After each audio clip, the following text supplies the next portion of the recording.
Bonjour.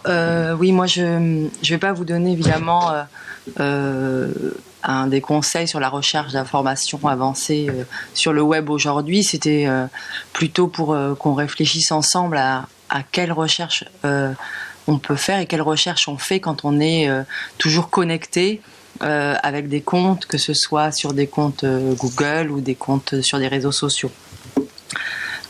Donc les jeunes, alors moi, comme l'a dit Anne, j'interviens essentiellement, mon travail à l'université, c'est d'accompagner les enseignants dans leur innovation pédagogique, et j'interviens aussi, par exemple, auprès de pédopsies sur les pratiques des jeunes et du web et du mobile, etc.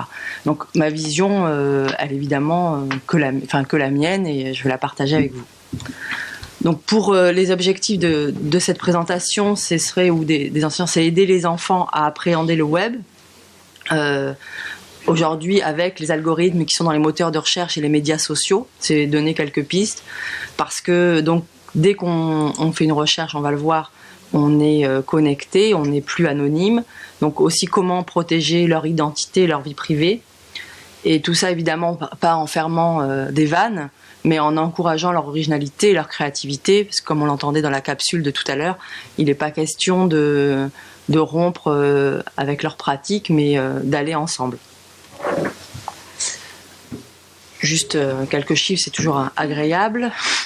Donc on sait aujourd'hui qu'à 12 ans, 70% ont un compte sur un réseau social. On va passer sur le fait que la plupart des réseaux sociaux, c'est à partir de 13 ans. Et à 15 ans, 90%. Donc Facebook, on va en reparler, c'est évidemment le plus connu, puisque maintenant c'est un réseau social aussi d'adultes. Il y en a qui émergent. De toute façon, les pratiques changent régulièrement, et puis dès qu'il est approprié par le grand public, en général les jeunes en changent, ou en tout cas même s'ils gardent un compte, par exemple Facebook, ils vont créer, ou ils vont avoir un compte presque institutionnel sur Facebook, où ils vont montrer la bonne photo, puisqu'ils auront aussi leurs parents, voire leurs grands-parents, maintenant de plus en plus, amis avec eux. En revanche, ils vont se lâcher, comme il dirait, sur d'autres réseaux plus évanescents, avec des propos plus évanescents, sur Snapchat par exemple, ou sur ask.fm. De leur point de vue, avoir un compte Google, c'est pas un réseau social. Alors qu'évidemment, pas parce qu'il y a Google+, mais parce que Google, c'est lié à YouTube, c'est lié à la recherche, et donc ils sont déjà une présence sociale dès qu'ils ont un compte sur Gmail. Donc ce que je disais sur Facebook, c'est un peu en baisse. Ça ne veut pas dire en baisse dans le sens où il y a moins de comptes, en baisse dans... Je suis trop loin. Dans le sens, comme je le disais, où si ils vont, évidemment, ce qu'on pouvait entendre il y a quelques années, les photos de soirée sur Facebook, on pouvait toucher les jeunes. Alors ça va être peut-être sur les plus jeunes, mais maintenant ils ont assez vite saisi, vu qu'ils sont amis avec leur famille et avec leurs proches, ils vont pas mettre des choses qui les gênent. En revanche, ils vont plus le faire sur Snapchat. Donc vous m'arrêtez. J'imagine, c'est juste pour faire un tableau, mais que vous connaissez tous ça. Je rappelle juste, donc Snapchat, c'est une conversation instantanée, spontanée en groupe, et dans une communauté géolocalisée. Donc ça veut dire qu'ils ont activé la géolocalisation sur leur téléphone. Et là, c'est là où ils vont le plus dire des choses qu'ils ne diraient pas sur Facebook. Ask.fm aussi, ça a suscité pas mal de débats dans la presse, parce qu'on dit que certains enfants ont vécu des choses difficiles avec ça. C'est-à-dire qu'on se crée un profil, ce qui est visible par tous, et après on répond à des questions qui sont posées soit par des cercles autour de nous, soit par notre bulle, soit par des anonymes. Donc ça veut dire qu'on peut aller à des questions qui sont assez anodines, donc poisson ou viande, qu'est-ce que tu préfères, est-ce qu'on t'a acheté un cerveau, est-ce que tes parents sont fidèles, etc. Et en tout cas, évidemment, c'est toujours des choses à prendre avec des pincettes, mais des fragilisations qui ont été remarquées chez certains ados dans cet usage de ask.fm. Moi, je pars du principe, en général, c'est quand on est isolé, de toute façon, sur ces réseaux, c'est-à-dire qu'on ne peut pas en parler, c'est pas le réseau en soi. Instagram, dans les études, montrerait que ce serait plus féminin, puisque mais ça après ça genre encore les profils, donc ça m'agace, mais c'est-à-dire qu'on dirait que sur Instagram c'est les filles, parce que comme elles sont plus superficielles, elles vont évidemment plus s'intéresser à l'image, alors que les garçons seront plus dans la réflexion. Donc c'est envahi par les marques aussi. Elles se font avoir par les marques. Les garçons ne se font pas avoir que certains. Donc par les pubs, les stars et voilà. WhatsApp, c'est pareil, on pourrait se dire c'est l'équivalent, c'est ce qui est un peu en train de détrôner Skype, même si c'est pareil, il y a encore des comptes Skype, mais comme les parents ont les comptes Skype, on va plus sur WhatsApp, sachant que ça a été racheté par Facebook et que donc les conversations que je mets sur WhatsApp sont maintenant aussi dans les algorithmes de Facebook. Twitter, ça s'est vraiment démocratisé. Il y a quelques années, quand on a commencé d'ailleurs avec Anne travailler sur Twitter, on y allait parce qu'il y avait, justement nous parce que c'était assez neutre. Il n'y avait pas encore trop de. Aujourd'hui, il y a beaucoup plus de jeunes sur Twitter. Periscope, on a beaucoup entendu parler, moi-même avec les étudiants de master l'année dernière, puisque donc il y a eu des affaires.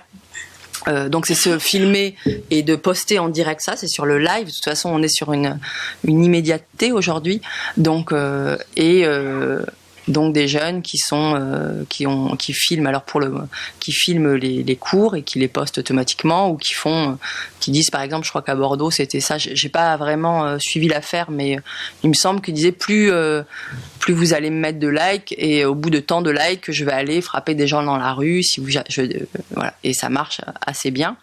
Plus grave, c'est donc certains qui se suicident en se filmant. Voilà, c'est des usages de sensation et d'immédiateté. Pour filmer en cours, par exemple le prof, moi je pense que c'est pas loin de quand nous on jetait des boulettes, enfin pas moi évidemment, mais certains de ma classe sur les profs, ou qu'on aurait dessiné ou croqué, etc. Je pense que c'est aussi d'un ennui, c'est apprendre voilà, avec des pincettes. Juste, il me semble qu'il y a un autre réseau qui existe un peu, c'est Tinder. Ah oui, Tinder, c'est un réseau de rencontres. Alors il y a plein d'autres.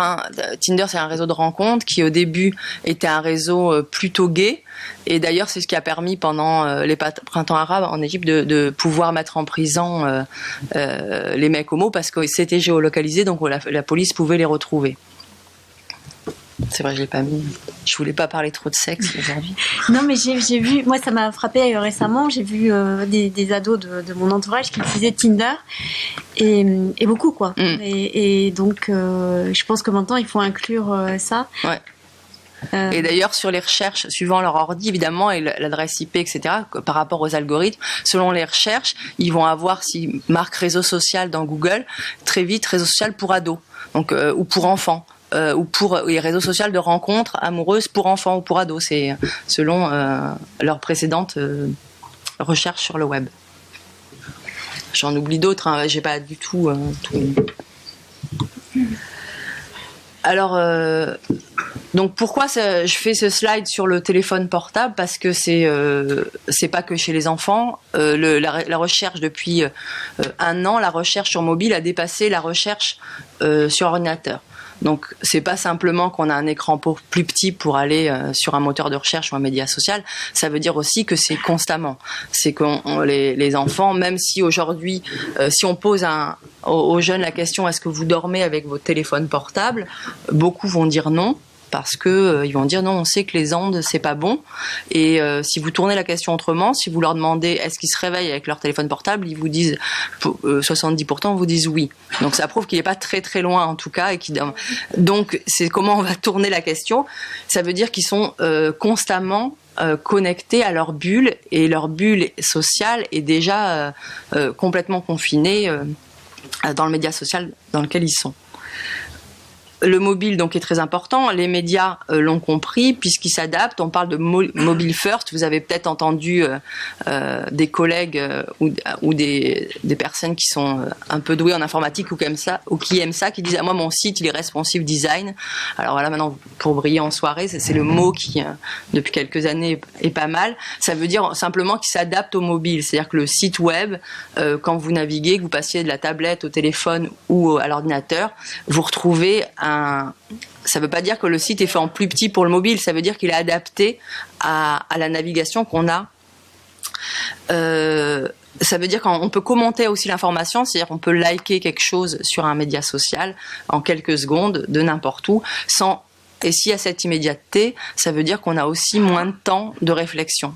C'est ça que je voulais partager avec vous. C'est-à-dire que si je suis obligée d'ouvrir un ordinateur, si je suis de mes parents, il va mettre 10 minutes à s'allumer. Le temps que je me connecte et que j'aille et qui fonctionne bien, je peux avoir aussi plus de temps pour commenter quelque chose ou de réfléchir. Là, puisque ça m'arrive en pleine nuit ou n'importe où dans les transports, je peux commenter, partager et donc pas avoir le temps de réfléchir sur l'information qui m'est donnée. Donc en fait, on est dans une ère de la recommandation ou de l'engagement. Le succès des likes, c'est pas simplement sur Facebook. J'ai mis le mot liker, mais c'est pareil dans les favoris sur Twitter ou ailleurs. C'est-à-dire que dès que c'est liké ou plus c'est partagé, plus je vais lire, plus je vais acheter, plus je vais partager, croire et plus je vais signer des pétitions, etc. Donc sur le croire, je te laisserai après pour l'évaluation de l'information. Donc ce qui compte, c'est les copains d'abord. Moi, je me souviens quand j'ai commencé à travailler il y a très longtemps, il n'y avait pas encore Google, et pas encore, d'ailleurs au début, il n'y avait même pas Internet, enfin pas en tout cas au travail. Et je me souviens, avec les documentalistes avec lesquels je travaillais, que Google était très très mal vu, quoi, parce que on se disait, mais c'est plus de l'information qui est sélectionnée par des professionnels, c'est des robots, on va plus penser, etc. Maintenant, malheureusement, on ne peut pas passer à côté de l'usage de Google. Ça ne veut pas dire qu'il faut... moi, j'essaye tout le temps d'utiliser d'autres moteurs. Mais c'est difficile, hein, que ce soit Qwant aujourd'hui qui monte un peu ou DuckDuckGo, etc. C'est difficile parce que justement, ça répond moins à ce que j'attends. Donc ce qui veut dire, c'est que si j'utilise Google, il faut savoir comment j'utilise. Et c'est là où on a tous notre force à donner en tant qu'adulte, c'est de faire réfléchir. Ça, il n'y a pas besoin d'être ingénieux ou doué en informatique ou doué dans le numérique. C'est là où je trouve que l'adulte a toute sa place, c'est aider à réfléchir. Donc d'accord, tu fais une recherche sur Google, mais tu fais cette recherche avec ton compte activé, tu fais recherche avec une navigation privée. Est-ce que tu as un bloqueur de pub? C'est tout ça qu'on peut discuter avec les enfants. Donc, est-ce qu'on doit rester justement sur le média social en se disant que c'est qu'un espace de risque? Je crois que là, on tomberait vite dans une impasse. Mais en quoi ça peut être une construction de l'expérience? Ça me fait penser à l'affaire là, ProAna. Je ne sais pas si vous voyez. C'est une étude qui a été faite par Antonio Casilli, je crois. Donc il est allé étudier ce qui se passait dans ce réseau social qui était censé donc pro-anorexie, et on aurait pu s'attendre à ce que ce soit atroce, qu'on pousse à l'anorexie, etc. Et dans ce média social, les gens s'entraidaient vraiment, même si, a priori, ProAna peut faire peur. Donc, ils s'entraidaient et ils allaient, par exemple, dire fais attention, mange quand même assez, etc. Donc, l'étude montrait qu'il y avait quand même aussi une construction de l'expérience sur ce média social, et que même sur un média social, c'est pas forcément poussé vers des extrêmes.